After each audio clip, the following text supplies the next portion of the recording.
시그널 픽은 김재석 국민의힘 의원과 함께하겠습니다. 어서 오세요. 예, 안녕하세요. 김재석입니다. 네, 반갑습니다. 주진우 의원과는 저희가 김민석 후보자 청문회 얘기를 한참 하다 보니까 시간이 다 흘러서 당 혁신 얘기를 김재석 의원과 좀 해볼까 하는데 예. 어제 김용태 비대위원장이 비대위원장직을 마치고 물러났어요. 근데 네.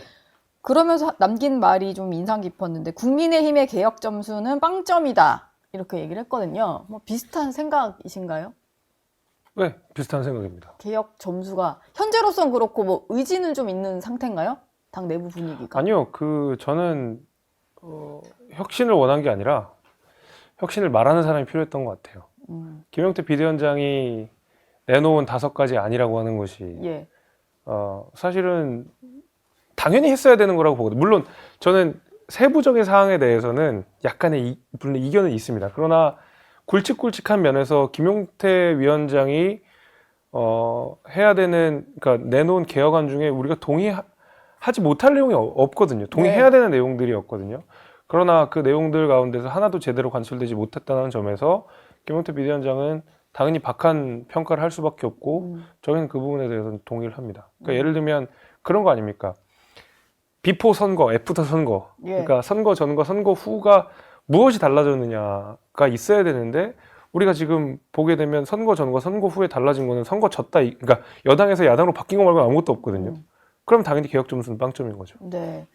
의원들의 마음가짐이 일단 좀 바뀌어야 될 것 같은데 일단 전당대회 전까지는 송원석 원내대표가 네. 비대위원장까지 좀 겸직을 하겠다라는 거잖아요.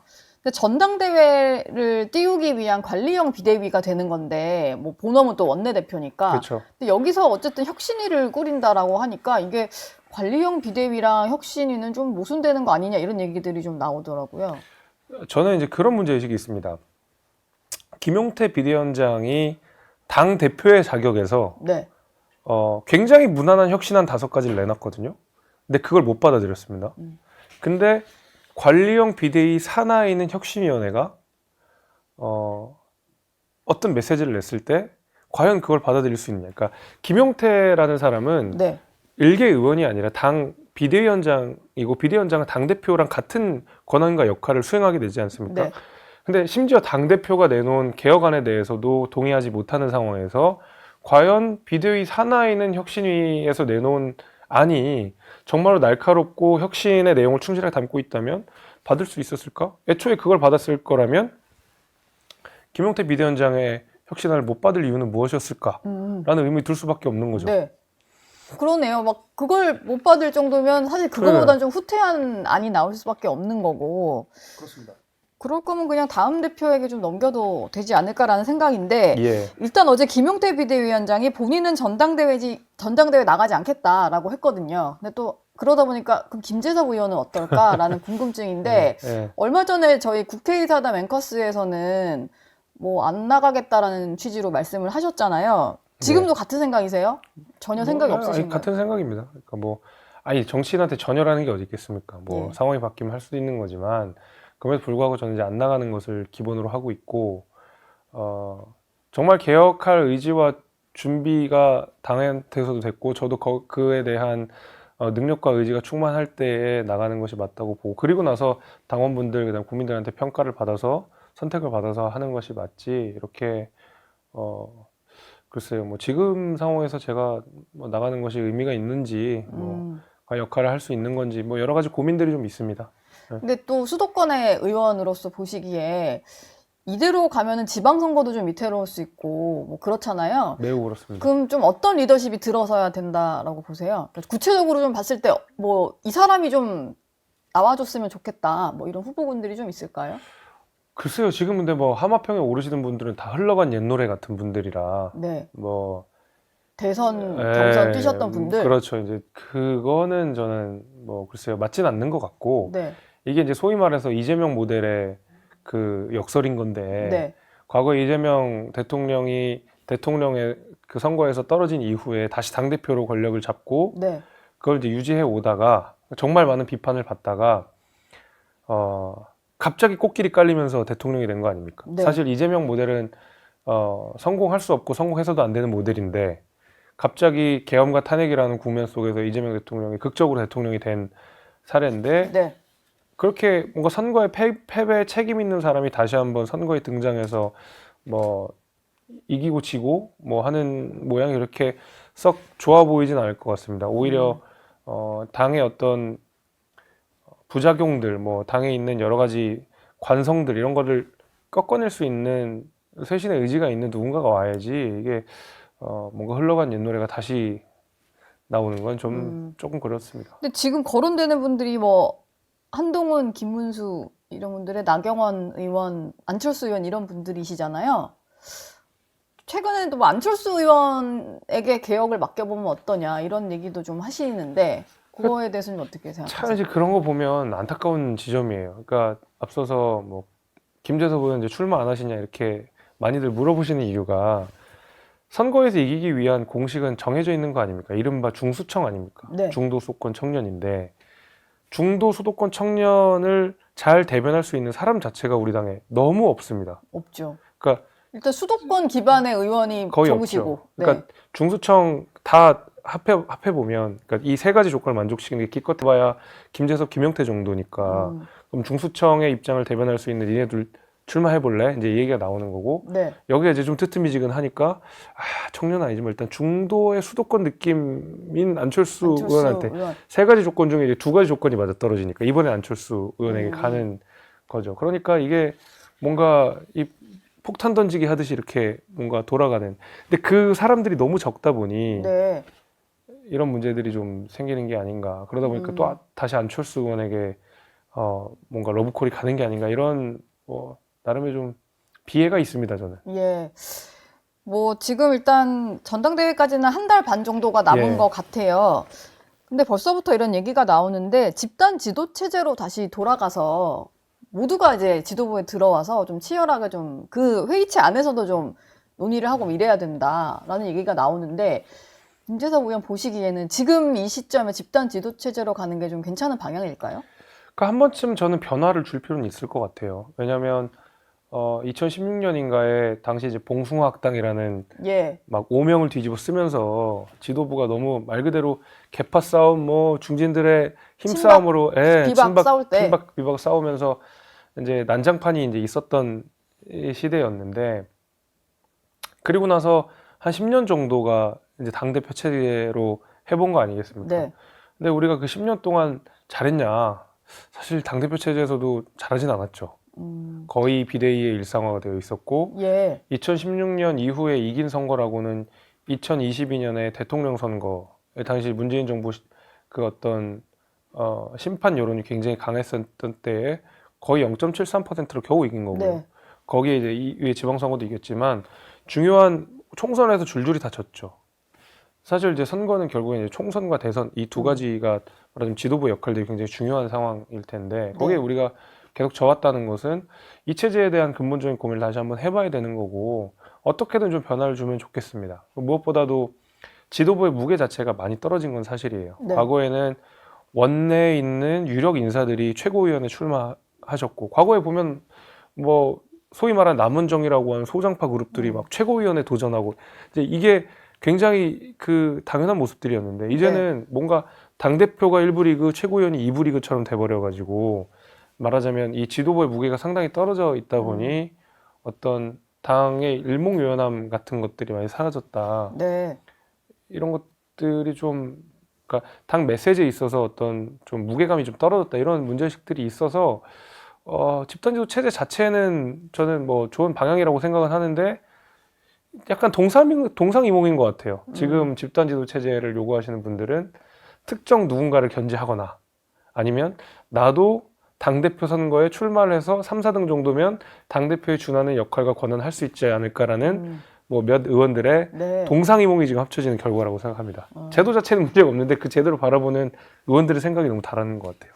이게 뭐 잘만 정착이 되면 좋은데 그렇죠. 지금 말씀하신 대로 그런 어떤 다른 속내가 있다면 또 이게 어떻게 튈지 모르니까.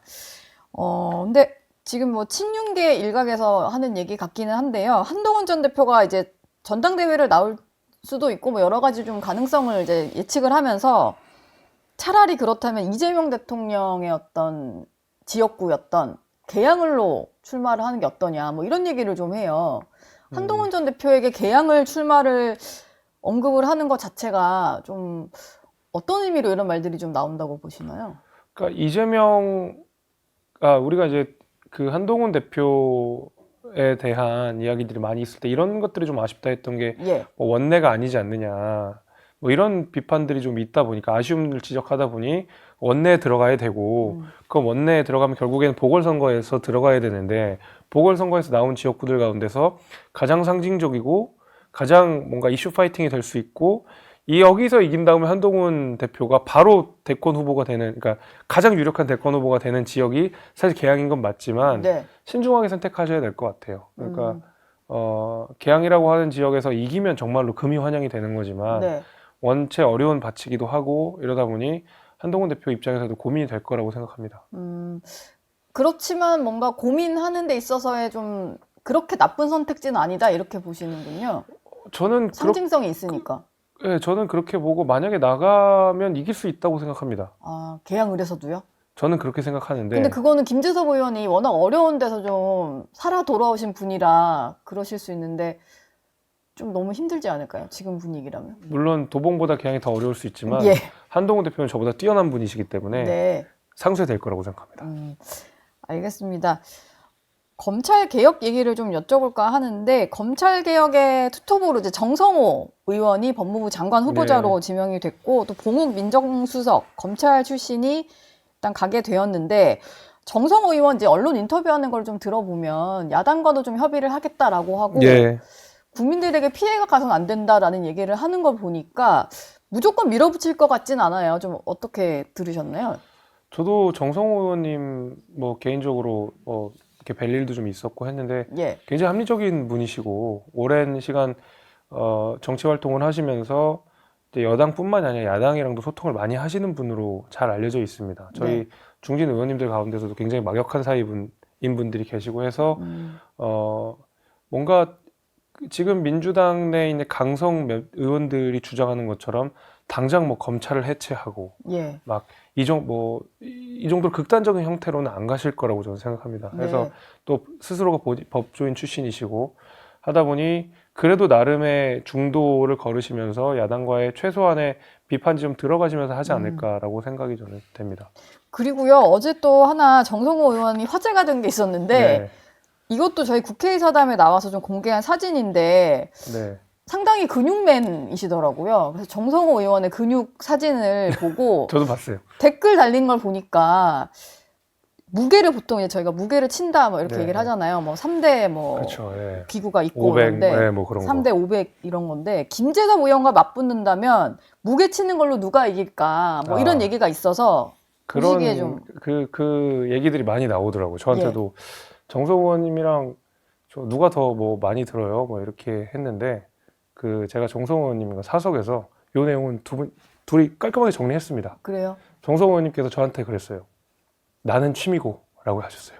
나는 취미고 김재섭 의원도 취미 아니에요? 물론 저도 취미이긴 하지만 그렇게 정리가 됐습니다. 정리가 들어보니까 더 많이 친다 이런 걸로. 그렇죠. 이제 제가 보기엔 이제 취미 수준. 취미 죄송합니다. 의원님. 죄송합니다. 뭐 팔뚝이 워낙 또 이렇게 그래서 청문회 때 반팔 입고 한번 해보자 뭐 이런 댓글까지 있어가지고. 저도 뭐 봤습니다. 다들 망고나시 입고 한 번씩 하시죠, 뭐. 알겠습니다.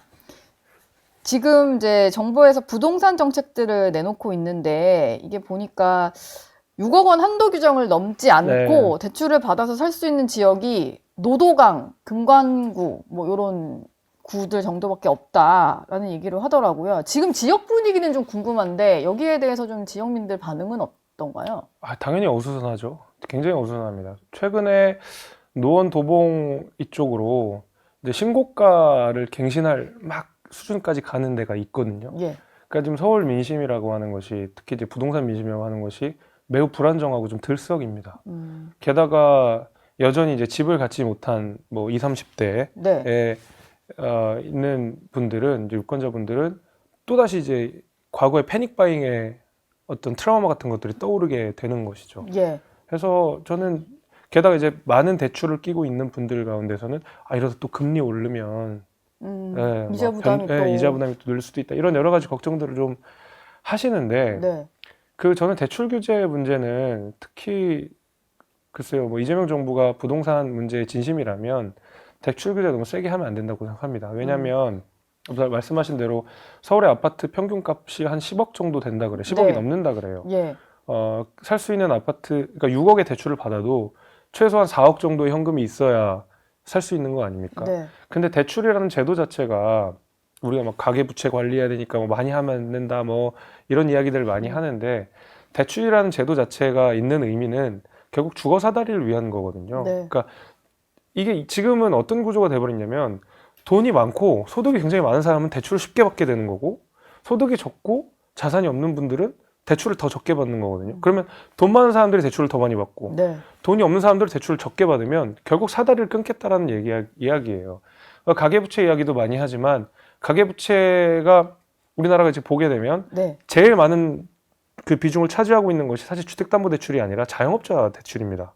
그 다음이 이제 넘어가게 되면 주택담보대출 이런 거기 때문에 저는 결코 이 주택담보대출이 가계부채를 위협할 만큼의 굉장히 많이 늘어나고 있다고 생각하지 않습니다. 그리고 가계부채도 어디까지나 GDP와 연동해서 우리가 생각을 해야 되기 때문에 네. 결정적으로 이 가계부채가 어떤 경제의 뇌관이라고 하는 것은 저는 어떤 면에서 가스라이팅이라고 생각해요. 니네 대출 받지 마. 당신들 대출 받으면 안 돼. 보통 서민들은 상환 계획을 다 세워서 가능한 그럼요. 범위에서 받는데. 그러니까요. 예. 그리고 LTV, DTI 뭐 우리가 DSI 이거 여러 가지 그 규제를 하고 있지 않습니까? 네. 이 3중 규제를 다 하는 나라는 우리나라밖에 없어요. 전 세계적으로. 저는 그런 의미에서라도 지금의 대출 규제는 누구를 위한 대출 규제인가라는 고민을 반드시 해야 된다고 생각하고 저희 같은 진짜 뭐 직장 생활한 30대 분들은 그나마 안 그래도 지금 국민연금의 기득권들이 막 통과시켜버리고 이랬는데 네. 내가 믿을 거는 집 한 채 뿐인데 이것도 못 사게 하면 도대체 우리는 어떻게 살라는 이야기냐라는 이야기가 대번 나올 수밖에 없는 겁니다. 실제로 이게 좀 시장에서는 여러 가지 좀 충격파가 있어서 많이들 좀 혼선이 있는 것 같아요. 그리고 또 한 가지 좀 젊은 층 사이에서 논란인 게 채무탕감 뭐 이번에 소비 쿠폰 주겠다는 거랑 같이 좀 발표가 된 게 113만 명의 빚을 탕감해 주겠다라는 예. 내용도 있잖아요. 근데 그렇습니다. 그동안 성실하게 본인의 어떤 이제 빚을 계속 갚아왔던 361만 명 정도가 된다라고 하는데 이 사람들 입장에서는 역차별인 것 같기도 하고 심지어 뭐 도박빚 갚아주면서 성실하게 낸 사람들은 이게 무슨 날벼락이냐 뭐 이런 반응도 있는 것 같더라고요. 그럼요. 제가 어제 정무위원회에서 그 내용을 많이 비판하고 질의했었는데 예. 그 성실하게 빚을 갚아간 분들의 박탈감 같은 것들이 분명히 있는 겁니다. 이거는 나는 왜 돈 갚았어? 물론 5천만 원이라고 하는 한도액이 정해져 있는 것이지만은 5천만 원이 결코 작은 돈이 아니거든요. 그렇죠. 그럼요. 굉장히 큰 돈입니다. 그래서 저는 특히 이제 이 빚의 내용을 개인 채무 같은 경우에는 다 따지기가 어려워요. 그렇게 하면 극단적인 경우에는 내가 도박으로 빚을 졌거나 유흥비로 뭐 빚을 졌거나 하는 내용도 탕감이 될 수 있는 겁니다. 네. 그 제가 어제 문제 지적을 분명히 했던 것이 제가 자료를 굉장히 어렵게 받아냈는데 자료를 보니까 기가 차는 것이 하나가 있었어요.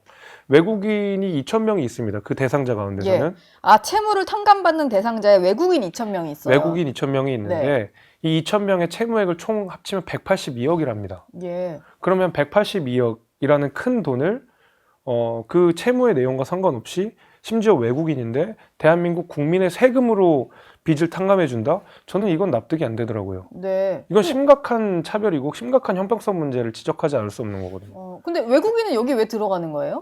이게 윤석열 정부 때 있었던 건 맞습니다. 그때부터 네. 시작을 했던 건 맞는데 일정 부분 해왔던 건 맞는데 이번 정부 때 굉장히 많이 늘어났고요. 예. 무엇보다 가장 중요한 건 이건 일괄 탕감이잖아요. 그러니까 채무자 의사와 상관없이 예를 들면 이런 경우도 가능한 겁니다. 그러니까 극단적인 예예요. 도박빚도 말씀드렸잖아요. 어떤 네. 외국인이 한국에 들어와서 유흥비로 빚을 잔뜩 지고 그 빚을 가지고 어느 날 중국에 갔습니다. 내지는 뭐 미국에 갔습니다. 어디 뭐 캐나다에 갔습니다. 어디 가 있어요. 근데 자기도 모르는 사이에 내 빚이 한국에서 졌던 유흥빚이 탕감될 수도 있는 거죠. 아. 극단적인 사례를 말씀을 드리면. 네. 그러니까 이런 걸 과연 우리가 민생이라는 이름으로 추경까지 가면서 해야 되느냐? 저는 잘 모르겠습니다. 조금 꼼꼼하게 살펴야겠네요. 그럼요. 예, 모든 그럼요. 제도에는 좀 허점이 있을 수 있는데 이런 것도 이제 김재석 의원이 발견하셨으니까 이제 이슈화가 그럼요. 되는 거지. 이것도 한번 살펴야 될 부분 같고 마지막 질문 하나 네. 드리겠습니다. 제가 김재석 의원의 SNS를 보다 보니까 최근에 러브버그 어떤 방역에 진심이죠, 전도사로 예, 지역에 다니시는 것 같은데 지역민들이 좀 어디 많이 출몰한다 이러면은 가서 이렇게 방제 작업 이런 걸 해주시는 거예요? 그렇습니다. 이게 예. 제 이제 SNS로 소통하는 우리 도봉구의 초중고 학생들이 있는데 네. 학교에 너무 로봇 많다, 로봇 많다. 재섭이 형 이것 좀 저 없애주세요 하면 저희가 구청이랑 협의를 해서 방역차가 지금 돌아다니고 있거든요. 그래서 제가 그 친구들이 어디 해주세요라는 내용들을 다 받아가지고 예. 다 그 이 리스트를 만들어가지고 동선을 짜서 그 친구들이 원하는 대로 이렇게 방역차를 쭉 돌리게 됩니다. 아, 그렇구나. 이게 지난해에도 이걸 하셔가지고 뭐 대한민국 국회의원 소통 대상을 받으셨던데 올해는 이제 지도까지 좀 네. 그리시면서 하시는 거군요. 그렇습니다. 예. 거의 뭐 도봉구에서는 러브버거 잘 잡아준다는 걸로 대통령 후보로 지금 이미, 예, 러브버거 대통령이 됐습니다. 아, 근데 지금 계양산 러브버거가 한창 화제인데 도봉구에도 좀 많이 있는가 봐요. 산이 있고 하니까. 산이 있죠. 산이 있고 저희 또 천이 우이천, 뭐 방학천 이런 그 중랑천도 있고 이래가지고 천 주변으로 좀 많아서 천 주변에 있는 학교들이 좀 있거든요. 예. 그 친구들의 민원이 많아가지고 그쪽은 2번씩 돌릴 생각입니다. 아, 그렇구나. 러브버거를 잡아주는 재섭이 동네 형처럼 잡아주시는 거예요? 재섭이 형이 이제 러브버거 다 잡아주죠. 예. 형만 믿으면 됩니다. 알겠습니다. 재섭이 형과 함께 했고요. 오늘 말씀 감사합니다. 감사합니다.